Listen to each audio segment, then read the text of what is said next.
अब mutual fund कैसे choose करें? हजारों म्यूचुअल फंड है। लार्ज कैप इक्विटी फंड को पकड़ो। वो भी कुछ वेबसाइट्स है जैसे मनी कंट्रोल है, वैल्यू रिसर्च है, वहां पर जाकर के देखो उन फंड्स की रेटिंग कम से कम 4 से 5 स्टार होनी चाहिए। कोई ऐसा फंड है उसकी 1 या 2 स्टार की रेटिंग है, मत करो उसमें। बल्कि ऐसा फंड होना चाहिए जो हर वेबसाइट पे 4 या 5 स्टार की रेटिंग हो। अब आपने क्या किया कि हर महीने का अपना एक अमाउंट फिक्स कर लिया, दैट कुड बी एनीथिंग, 1000 रुपए, 2000 रुपए, 3000 रुपए, 4000, 5000, what ever that amount is. SIP के थ्रू ऑटोमेटिकली इतना अमाउंट आपके अकाउंट से डेबिट होता चला जाएगा over a period of next 10 years, 20 years, 30 years. अभी स्मार्ट इन्वेस्टमेंट क्यों है? एक तरफ से मैं इंश्योरेंस के लिए मना कर रहा था, इसके लिए स्मार्ट क्यों है? क्योंकि यहां पे आपका पैसा नहीं कट रहा है, जो पैसा आप लगा रहे हो पूरा का पूरा इन्वेस्ट हो रहा है। इसमें भी 2 ऑप्शन है, एक आप ब्रोकर के थ्रू जा सकते हो, एक है डायरेक्ट जा सकते हो। तो वहां पे आपका 1% और बच जाएगा। मान लो टोटल 1.5% कटना था हर साल का, तो अब कितना कटेगा? सिर्फ आधा %। अभी 1% सुनने में छोटा लगता है, but over a period of 20-30 years ये लाखों रुपए का होता है। मतलब डिसीजन लेने में कुछ मिनट्स लगते हैं इन बातों को समझने में, लेकिन आने वाले टाइम में यही फर्क होगा कि आपके अकाउंट में लाखों है, करोड़ों है, क्या है। अच्छा, म्यूचुअल फंड क्यों और स्टॉक्स क्यों नहीं? क्योंकि स्टॉक्स में आप 1 या 2 या 4 में इन्वेस्ट कर रहे हो, म्यूचुअल फंड जो है वो डिवाइड कर देते हैं।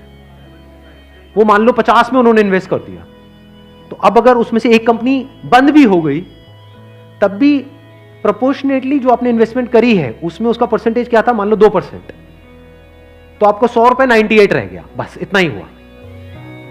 अब मार्केट में सबसे बड़ा डर लोगों को यह होता है जो म्यूचुअल फंड में नहीं इन्वेस्ट करते हैं कि कल को नीचे आ गया तो क्या होगा, क्योंकि नीचे आने की कोई लिमिट नहीं है। FD में यह है कि नीचे नहीं आएगा, इंटरेस्ट कम हो सकता है, नीचे नहीं आएगा। तो म्यूचुअल फंड में लोग नीचे आने के नाम से डरते हैं, ऊपर जाने में कोई डर नहीं है। अगर गारंटी मिल जाए कि भैया साल का इतना % तो आना ही आना है और आता ही रहेगा जिंदगी भर, तो कोई डर ही नहीं है, फिर तो सारे लगा देंगे। बट कोई गारंटी नहीं है ना, और नीचे भी जा सकता है। तो अगर कुछ ऐसा हो जाए कि अगर म्यूचुअल फंड नीचे भी जाए तब भी आपका फायदा हो जाए, तो प्रॉब्लम सॉल्व हो गई ना। ये मेरी अपनी स्ट्रैटेजी है, ये कोई किसी बुक में नहीं है या कोई थ्योरी नहीं है, ये मेरी अपनी स्ट्रैटेजी है, वो मैं आप लोगों के साथ में शेयर कर रहा हूं। आपको क्या करना है? मोटा मोटा स्टॉक मार्केट को ट्रैक करना है। हफ्ते में एक दिन देख लो कि अभी कितने पे चल रहा है। मान लो एक पीक है, पीक अभी मान लो 40,000 है, अभी मार्केट चल रहा है अराउंड कितना?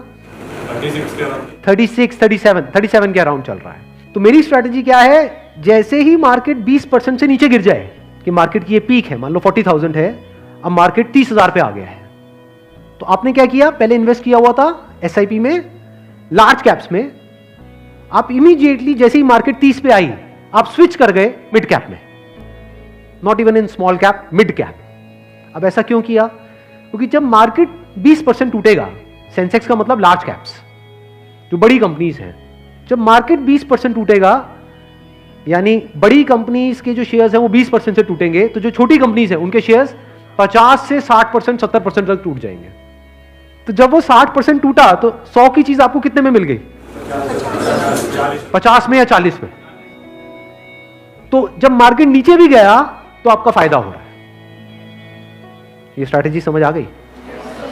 वापस से जैसे ही मार्केट जो भी लास्ट उसकी पीक थी, मान लो 40,000, उससे 20% ऊपर गया, तो मिड कैप से आप स्विच कर गए वापस से लार्ज कैप में। ये स्ट्रैटेजी जो है ये मैंने सीखी है वॉरेन बफे से। उनका जो बेसिक सा फंडा है, मतलब अगर एक लाइन के अंदर बोला जाए, वो क्या है कि जब मार्केट बहुत ज्यादा ग्रीडी हो तो डरो, और जब मार्केट डरा हुआ है तो ग्रीडी हो जाओ। बेसिक सा फंडा है। मतलब जब सब डरे हुए हैं तो थोड़े से लालची हो जाओ, और जब सब लालची हो रहे हैं, मतलब मार्केट ऊपर भाग रहा है, तो डरने लग जाओ। तो लार्ज कैप में डर कम है, मिड कैप में डर ज्यादा है।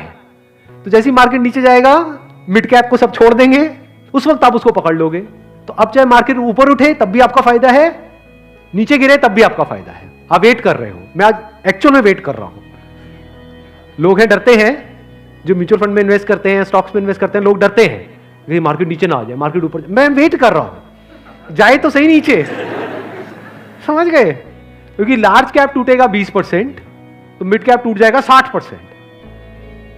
तो मेरा 100 रुपए लगा हुआ था तो 80 रह जाएगा, उस 80 को उठा करके मैं मिड कैप में डाल दूंगा, फिर आराम से बैठ जाऊंगा कुछ सालों के लिए। जैसे ही मार्केट ऊपर जाएगा, मतलब लोग लालच से तड़प रहे हैं, तब जैसे ही 20% ऊपर गया, मान लो 48,000 पे गया, मिड कैप से हट करके मैं आ जाऊंगा लार्ज कैप में वापस से सेफ हो गया। अब जो नया पीक बन गया वो क्या बन गया? 48,000। आज की रेट में क्या है? 40,000। अब 48,000 पे 2020 चलेगा। आ गया गेम समझ में?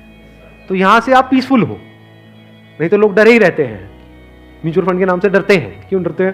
अरे कम हो रहा है, कम हो रहा है, कम हो रहा है। कम हो रहा है तो बढ़िया है, तब भी आपका फायदा है, और बढ़ रहा है तो फायदा है ही है।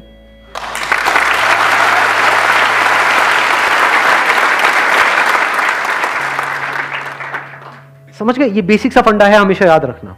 मतलब मासिस की जो साइकी है उससे आप कुछ अलग करोगे तभी आपके साथ कुछ अलग होगा, नहीं तो पूरी मार्केट रो रही होगी, आप भी बैठ करके रो रहे होंगे।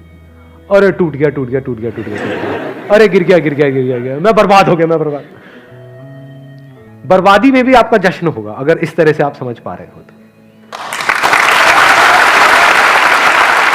Thank you so much.